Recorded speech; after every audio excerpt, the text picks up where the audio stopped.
Welcome back. So as you can see, yesterday I bought a lovely shelf to put things on because I was tired of being in a white void, but at the moment I have nothing to put on it because I moved from Canada to Vienna and I brought pretty much nothing with me. I had one suitcase, half of which contained all my PC parts, so I don't really own anything. So I have this Vienna beer cup and this flag that I got at Wiesn, which is basically like Vienna's Oktoberfest.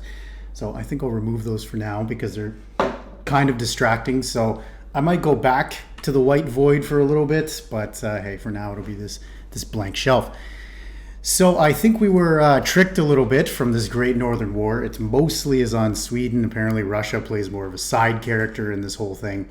The Kings and Generals series is one it's 2.5 hours long for the Great Northern War, which is super, super long.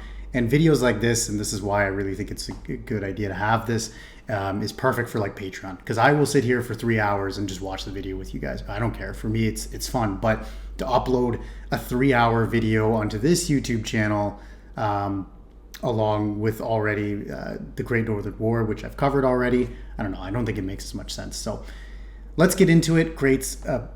Nice. Parts 3 through 5 for the Great Northern War.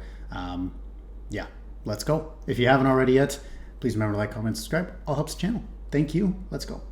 Two houses, both alike in dignity, in fair northern Europe. Wait a minute. Okay.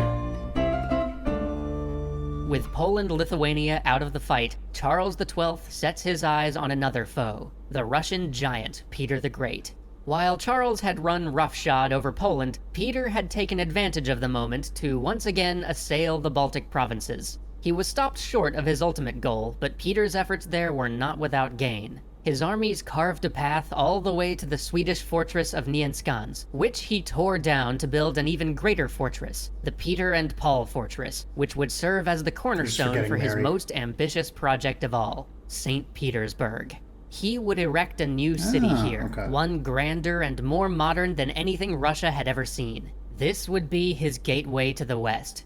St. Petersburg is a city that I've always wanted to visit. It is definitely the city that I want to visit the most out of Russia. Unfortunately, it'll be a very long time before we get to do that, but it just seems like such a really beautiful place to visit. It's a shame with everything that's going on. Anyway. Port that tied Russia into the economic life of Europe. It would be his new capital, on which he would spare no expense, in treasure or lives. This was to be the culmination of his legacy, the embodiment of all his ideas on westernizing Russia, on becoming a naval power, on embracing European art and science and culture. But for that to be the case, Russia would have to succeed in holding on to these gains, something that Charles XII could not abide. Throughout 1704 and 1705, Swedish forces tried to take Peter's great fortress, but time and again they were repelled. Soon costs started to mount, and men that could ill afford to be lost died for little gain. So Charles revamped his strategy and blockaded St. Petersburg. While the blockade dragged on, he began marshalling his main force for a march to the east. It was at this point that Russia sent him a peace offer. In return for an armistice, Russia would give up all of their gains, except for St. Petersburg and the forts connecting it to Russian territory. But Charles was having none of it. He knew how important St. Petersburg was. Why, with his invincible army, should he give it up? So Charles marched east, braving horrible weather and dangerous crossings to move with his traditional lightning speed. As he pressed forward, Peter fell back and back. Each defensive line Peter's commanders had planned to entrench was taken before their men could even unpack their spades. But even this march could not make up for the time Charles had lost trying to make Poland support his puppet king. In the years that had followed his initial victories over the Russians and the Polish-Lithuanian forces, Russia had not only seized and fortified what would become St. Petersburg, but reinforced it, and kept reinforcing it.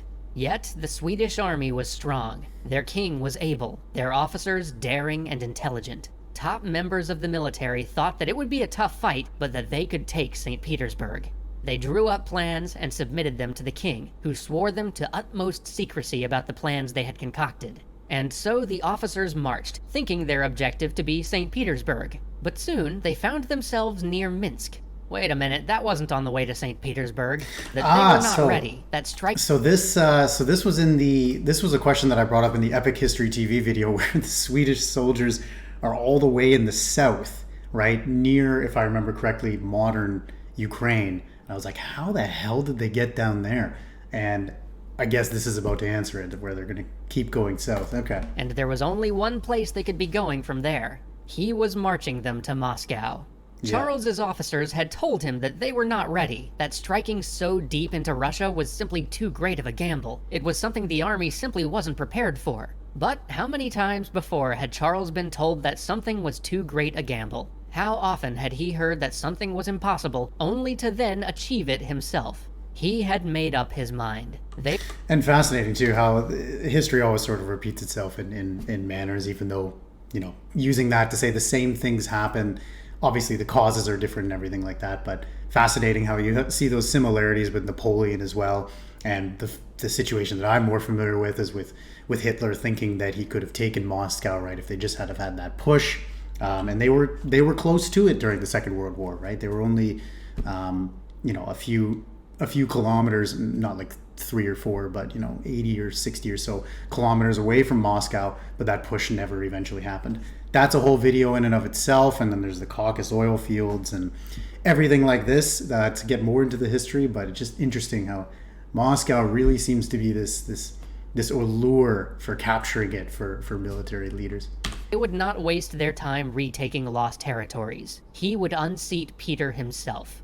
The first 2 rivers they crossed with little opposition, being slowed only by the fact that the retreating Russian forces burnt every bridge along the way. Right. And they would do this as well, similarly in the Second World War, as well as during Napoleon's time, and so. Yeah. The horsemen also harassed them continually, but this seemed a minor nuisance. They were making good time through bad country. But then, at the Also, the Tatars, as I've now learned, is sort of a socio-ethnic group. I think I asked that question before, of who exactly are the Tatars, as well as the Cossacks as well, sort of a social ethnic group. Abis River, they found a large enemy force barring their passage. The position held by the Russians was daunting. The Swedes would have to traverse marshy ground to get to them, and beyond that was a forest which might hide yet more troops. But Charles saw a way. The enemy line had a gap in it along a swampy area that the Russians clearly thought was impassable. Charles personally led his army across 1,500 yards of killing ground to reach this swampy area. At one point, his men were shoulder deep in water. Oof. The enemy line was split. The Russians tried to use numbers to heal the breach, but heroic actions from the Swedish cavalry prevented any joining of Russian arms. Soon the line began to collapse. The crossing was theirs. Once again, the Swedes had triumphed against impossible odds. But keen observers in the army would have noted that though the Swedes emerged victorious, these Russian troops were made of sterner stuff than they had been 8 years back. Tactics and firm soldiering had been hammered into them since their retreat at Narva. They would not be turning and running like that anymore. This victory left Charles's army exhausted. It would take a month of rest before he could really move them again. And during this month, Peter was not idle. Peter stripped the land bare. He laid waste to any stretch of ground that the Swedes would have to cross. And even though it was his own country, and the suffering caused to his own people was immense, Peter made no half measure of it. Yeah, and so I think this was also alluded in the video about Russian authoritarianism, how, keep coming back to this topic, but how the people on the bottom always do really suffer the most. And there's that sort of, giving up individuality for the greater collective. And obviously this is way oversimplifying, and it goes into much more detail in the Kraut's video, which I did a reaction to if you want to check that one out. It's in the Russia series playlist. And but yeah, just the sheer amount of misery that Russian serfs, peasants really went through during this time. It's just unimaginable almost. Every grain of wheat was carted off. Every pasture where a horse might graze was turned to ash. There would be nothing but wasteland for the Swedes to traverse. Thus began a time of suffering for the Swedish forces. When they resumed their march, food was scarce, and with scarce food came disease. This victorious army began to march as defeated men, with hollow eyes and weary steps. Charles continued to rally them, but he had no real answer to this predicament. He had been counting on living off the countryside as they marched. Their supply lines were stretched beyond their limit. Many Again, always the same topics here, and I've said this time and time again. We've seen this most recently as well. Obviously, the situation's changing all the time. As I'm recording this, October 9th, it's even in the current conflict in Ukraine, it's always the unsexy things of war that need attention paid to them and end up, depending on how you do with them, will either cost you or will win you a war. Supply, morale, and just, overall the boring parts of war sometimes are the most important. Logistics. asked him to turn home, but he believed in Swedish arms. He believed that if he could just force Peter into one decisive battle, they might yet win this war. Again, but Peter demurred. Same he would not give Charles the battle he wanted. And so the Swedes marched across fields of ash, seeing always in the distance villages alight, candles in remembrance to Peter's uncompromising policy of starvation. Horrible. In frustration, Charles turned to his officers and asked their advice. They recommended that the army fall back to the Dnieper and meet up with a relief force laden with supplies. But this would be tantamount to giving up the campaign, so Charles asked for other options. Reluctantly, it was suggested that the Ukraine had not been as thoroughly plundered. It might be possible to gather supplies there and enlist the aid of friendly Cossacks. But such a move would cut the army off from any real ability to communicate with Swedish territory or get resupply from the Empire. Still, Charles saw it as a possible path to victory where retreat offered none. His officers pleaded with him to at least wait for the relief force and their provisions, but Charles, fearing that further delays would only give Peter more time, turned the army toward Ukraine immediately. They would now retrace their steps until they could turn south, walking back across the same blasted waste from which they had just come. But as summer gave way to autumn and autumn to winter, a chill set in. Then a deep cold. Then a freezing, bone-gnawing frost. Yep. And not just any frost. This was what is known today as the Great Frost, the coldest winter Europe has experienced in 500 years. Rivers froze from the Thames all the way down to the lagoons of Venice. And this frost served Peter well. By the time the winter of 1708 and 1709 came to an end, Charles had only 20,000 remaining men able to fight, less than half the number he'd begun this campaign with. Half of his undefeated army lost. But there's still hope yet. Join us next time. Yeah, wow. Again, Russian winters. There's nothing like, I guess if you could have like a sort of very oversimplified strategy for Russia's tactics, it's throw a lot of men at it. If that doesn't work, throw more. If that doesn't work, wait till winter. And so, yeah. All right, let's keep going though. Here with part 4. All right, part 4, slight camera adjustment. Let's go. Hunger, snow, and fatigue had narrowed all the possibilities of this war down to one stark inevitability. Peter and Charles would meet on the field of battle to decide the fate of the Baltic world. All right.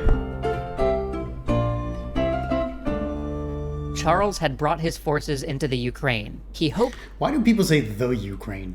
Isn't it just Ukraine? Or is the Ukraine referred to as like the region being the Ukraine and then Ukraine of the sovereign nation being referred to it in that manner? I don't really know. Maybe you can let me know below. This is probably just an easy Google search, but... his army would be able to live off the land. More than that, though, he hoped for 2 great reinforcements. First, he hoped to meet with the supply train that he had opted not to meet up with on the retreat from the Moscow campaign. And second, he hoped to engage Ukrainian Cossacks to serve as his allies. But now Peter himself was on the field. As the supply column that had been supposed to provide relief to Charles XII turned south to meet with the main army, Peter intercepted it. I'm curious, when was the last battle in which the leader of a country participated in it? Like, I cannot imagine in any modern war. I mean, I'm even thinking about World War II. I mean, it's not like Mussolini was on the front lines leading the troops or anything. But when was the last time that had happened? I can't think of anything in British, or it's got to be maybe someone after Napoleon. But the last person that springs to my mind is Napoleon himself. But Yeah, I'm curious. Maybe you guys can let me know below. The initial fighting was fierce. Again, the Swedish army was half the What a size of risk, the Russian though, eh? force. But despite this, for a moment, it looked as though they might shatter the Russian forces anyway. This time, though, Peter was with his army, and with him, the hardened elite Russian guard, who stood firm and anchored the wavering line. The fighting turned into a brutal slog. By nightfall, neither side had made any conclusive blow. Both sides withdrew with the setting sun, the Russians to the nearby woods, and the Swedes to their defensive position. The Russians settled in to rest, but the Swedes stayed in battle formation, fearing another attack. As the night drew on, though, it became clear that no new attack was coming. So, rather than fight against rested and reinforced Russian troops with his exhausted army, the Swedish commander ordered a withdrawal under the cover of dark. But as they crossed the muddy ground behind them, the wagons and the artillery began to get stuck, slowing them down. Abandoning some of their artillery and baggage, they managed to make it to the nearest town, but the bridge they needed to truly make their escape had been burnt by a Russian detachment. Seeing this, the men began to panic. But the Swedish commander made the tough choice. They would unload the wagons, carry what supplies they could, and burn the rest. Unfortunately, in these wagons was, amongst other things, the army's alcohol rations. Weeks worth of it. Such a waste. So as Don't ever burn the booze. the men began to unpack, many of them also took the opportunity to consume the liquor that they would be throwing away. No. Soon, the army was drunk. Men got lost in the no. woods. Others had to be left behind. The orderly Swedish retreat dissolved into a chaotic flight. What few Brutal. men were still good for fighting were given mounts, and these few thousand troops made their escape. No supplies from this caravan would ever find their way to Charles and the Ukraine. Charles's other hope for succor was a man named Ivan Stevanovich Mazepa. Ivan had grown up the bastard son of a minor Polish noble, but as a young page in the Polish court, he had been caught in flagrante with a married nobleman's wife. He had been promptly tarred and feathered, then tied to a horse. With Ivan's face firmly tied to the horse's rear, the horse had been sent packing, running off unguided into the wild. Everyone had expected that Ivan would die on the Ukrainian steppe, but Cossacks had found him, untied him, and gave him a home in their tribe. Valorous and ambitious, he had risen within their ranks until, when he was 48, the tribe had unanimously elected him to lead them. For years, he had ably served Peter the Great, but secretly, he had always hoped to be free of Peter, to create an independent kingdom for his Cossacks. When Charles had begun rampaging through Poland, Ivan began to negotiate with him. After all, this Swedish king might have a real shot at overthrowing the Russians. Charles never took these overtures too seriously, though, at least not until desperate circumstances forced him to. As his campaign to Moscow began to fall apart, he reconsidered the value of this Cossack hetman. He agreed that, in exchange for the 30,000 horsemen that Ivan said he had under his command, the Swedes would offer their protection to the Cossacks. It was with the intent to meet up with this force that Charles turned southward. It was for this Cossack force that he abandoned the inebriated and ill-fated resupply train that was originally meant to catch up with him. It begs the question, but I'd imagine that the answer is not very pleasant. But then, what happened to those poor Swedes that were abandoned in the forest? How did... I mean, imagine that they didn't survive very long, but how did POWs work during this time? I mean, did that even exist, really? Interesting. Charles needed these troops, and the sooner he could link up with them, the better. But Ivan Mazepa had severely overestimated the Cossacks' loyalty to him. When he made his rebellion known, it was 3,000 Cossacks, not 30,000, that decided to follow him. The rest maintained their allegiance to Peter. Peter then burnt Ivan's capital and sent the bodies of Cossacks tied to crosses floating down the Dnieper to discourage further rebellions. By the time Ivan struggled into Charles's camp, he had merely 1,500 men with him, and few supplies. Now cut off in the Ukraine, the situation for the Swedish army was desperate. They were using saltpeter instead of salt to preserve food. They didn't even have enough wine to give the sacrament to dying men. So Charles made a bold plan. He would attack the fortress of Poltava and gain a secure location for his men to rest and await supplies from the rest of his empire. But the privations of the winter had taken an even greater toll on his army. Almost all of his artillery had been left behind. They had almost no shot, and the powder had gotten so damp and waterlogged that men complained that when they fired they could see the balls drop to the ground 30 feet away. They had also lost much of their officer corps, and now that it was summer, gangrene was spreading through the camp. But still, they put Poltava to siege. Each day they tried to mine underneath the fort and use sappers to drop its walls, but without artillery the going was slow. All the while, Peter raced toward Poltava with a massive relief army. And then, Charles's legendary luck finally ran out. While overseeing the siege works, a stray bullet caught him in the heel, passing straight through his foot and embedding itself near his big toe. That day, he rode and worked through the pain until his men noticed that he was ghastly pale. When they took him to his tent and cut off his boot, they found that his foot was a wreck. He would have to be carried on a litter for at least the remains of the campaign. Then, Peter reached Poltava. His massive army of 80,000 dwarfed the 18,000-ish men of Charles's army that were actually in fighting shape. This giant force arrayed itself in front of the fort and began to dig in. Still, Charles and his commanders chose to rely upon the expedient they had always relied upon: assault. At first, things go well. Swedes overrun the forward batteries and the assault sweeps forward. But then things begin to bog down. Inopportune orders are given. The Russian line is given time to firm up. Between the men left behind to guard the camp and those ordered to maintain the siege, even while the main fight is going on, the Swedish army is down to about 4,000 men. The order is given. They are to rush the entrenched Russian line. Cannon fire rips through the line of Can you imagine that, right? You're basically charging into death's hands, right? You're quite literally charging into cannon fire. There's 4,000 of you, right? And 4,000's not easy, but you can sort of picture what 4,000 people look like, right? Maybe you've been at a music festival before or something. But can you imagine charging into 80,000 people? That's something that's a lot more difficult to sort of visualize what 80,000 people would look like in a single area. And you're charging into them in the hopes that you can sort of outmaneuver them and win this battle, right? I can only imagine the I don't even know, the training you would have to go through, the mentality switch, I don't know, to be able to do that without just, basically having fear take over and then immediately surrendering, right? But as I asked before, what would happen to prisoners of war? Yeah, I'd imagine that, probably not as well treated as some, thankfully, have been in modern times.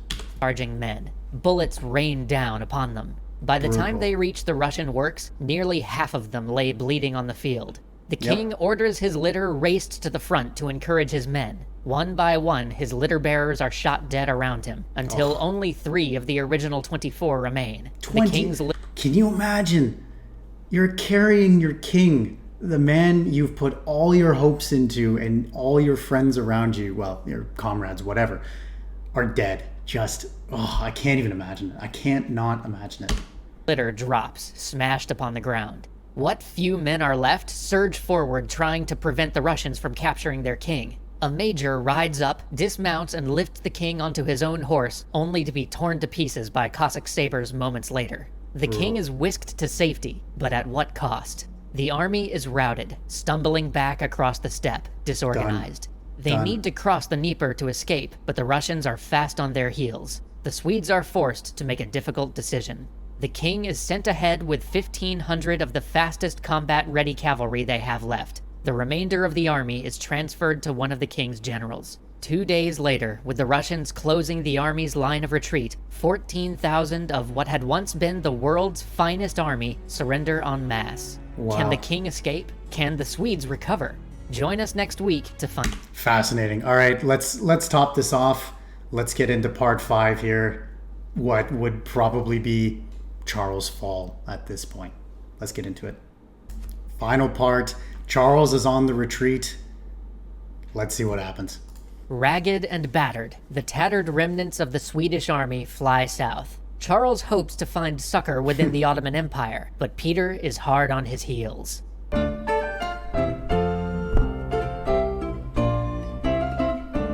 They've crossed almost the entire north-south continent at this point, from St. Petersburg down into Ukraine, hoping to meet up with the Ottomans.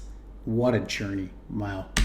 Nearly starving, suffering from the heat, the remaining Swedes raced south until they arrived at the very border of the Black Sea. But as the local prince haggled over prices for boats to ferry them into the Ottoman Empire, Peter overtook the Swedish rearguard. 800 were lost, only 500 remained. But those 500 made their way into the Sultanate. There they were treated regally, given food and drink, even allowed to set up an almost autonomous colony which the Ottomans helped them to build. But Peter did not relent. So that's in Bender. Is that modern-day Romania, maybe? As his forces approached the border of the empire, he Moldova? demanded that Charles be handed over. The Sultan, who was no friend of the Russians, refused, so Peter decided to force the issue. He would bring war to the Ottoman Empire itself. His army, augmented by forces from Moldavia, plunged towards Pluth River, where they were rapidly cut off by the giant home army of the Ottoman Empire. For a moment, it looked as though Peter and his entire force might fall into the Sultan's hands. But where Peter and his subordinates had clearly lost the war, you might argue that they won the peace. Deftly using diplomacy to extricate his army, Peter was allowed to leave the Ottoman territory with his army intact for little more than an agreement to give Charles safe passage back to Sweden, and a handful of very minor territorial concessions. But this was not good enough for Charles. He pushed the Sultan to make war on the Russians. The Sultan had no interest in such a costly project. man. He was basically like, "We won you the right to go home, man. Just go home." Charles then decided to be the ultimate bad house guest and declared, "All right, I live here now." To which the Sultan replied, "Dude, come on." And Charles responded, "I will cut you." At which point the Sultan, in his infinite patience, said, "Look, I will give you 10,000 pounds if you will just leave." Charles took this payment, and then, like any bad house guest, said, "All right, I will leave if you give me 8,000 more." At which point the Sultan was like, "Okay, time to call the sheriff," before remembering, "Oh wait, I'm the sheriff," and then promptly surrounded Charles's small force and threw him into jail. After cooling his heels for a while, Charles was, at last, allowed to return to Sweden. And it was at this point that good old Augustus the Strong, deposed King of Poland, returns to the spotlight. After having a good long think, he had finally decided, you know, I have heard good things about winning. New plan? Let's try that. He was super excited about this plan, and, I mean, why wouldn't he be? It's a pretty solid plan. Anyway, he proceeded to basically roll Swedish forces back to the very borders of Polish-Lithuanian territory. Then, after a heroic last effort from the Swedish troops, he bottled them up in a fortress in Holstein-Gottorp, and, when no aid came to save them, he forced them to surrender. The last truly major army of the Swedes had vanished. So the dominoes began to fall. And so at this point, does Sweden really have any army? I mean, if you have all your forces, I mean, the border's wide open there. You also have Denmark, Norway, which I'm sure are probably scheming up something at this point. So I kind of wonder that too. I mean, I imagine they have some sort of home guard. They haven't left their territory completely troopless. But yeah, now would be a very, very, very bad time for Sweden. Russia, Norway, and Poland-Lithuania were already at war with Sweden. Those who had fallen out of the alliance due to previous defeats were now back in. Then the King of England got into the mix, under his other title as Elector of Hanover. And then so did Prussia. So at this point, Sweden is basically at war with all of Northern Europe. And of course, Prussia, always looking to to make gains in their territory. Prussia was incredibly opportunistic, pretty much always very clever as well, trying to always sort of play the other kingdoms around. So I would imagine, I don't know exactly why they got involved in this war, but it was probably that I see a dying horse, let's just be the final blow, right, so that we can get some territorial concessions and we can get in good with the victors. And that's a lot of what Prussia did throughout their history, till eventually going on to form Germany itself. Their resources are tapped, and the great armies that had swept them to empire were now shattered or imprisoned. But Charles was not deterred. Never one to surrender, never one to make peace. He raised what forces he could and kicked off a campaign in Norway. And this began pretty well. He cut his way through the thin Danish-Norwegian defenses, threatening to overwhelm the knife at the back of Sweden. but then disaster struck in the Baltic. Norwegian naval forces ambushed the Swedish fleet, nearly wiping it out. This left Charles unable to resupply, and he was forced to retreat once again.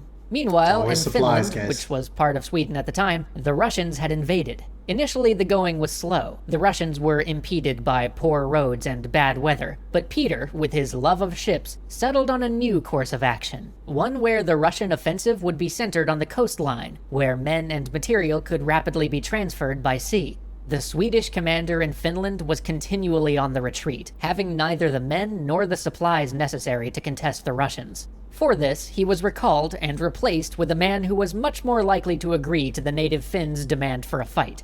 And fight they did, twice, but long gone were the days when Swedish forces could beat the Russians 8-1, or even 2-1. The Swedish army in Finland was almost entirely made up of Finnish troops, not the Swedish corps who had done so much at the outset of the war, only to be eventually wiped out in Russia. This Finnish army was beaten back both times. This all occurred just before the Swedish Navy got stomped outside of Norway, and I'm sorry for how confusing these timelines are, but at this point everything is kind of happening at once. The Swedish fleet was sent to help out the Finnish forces.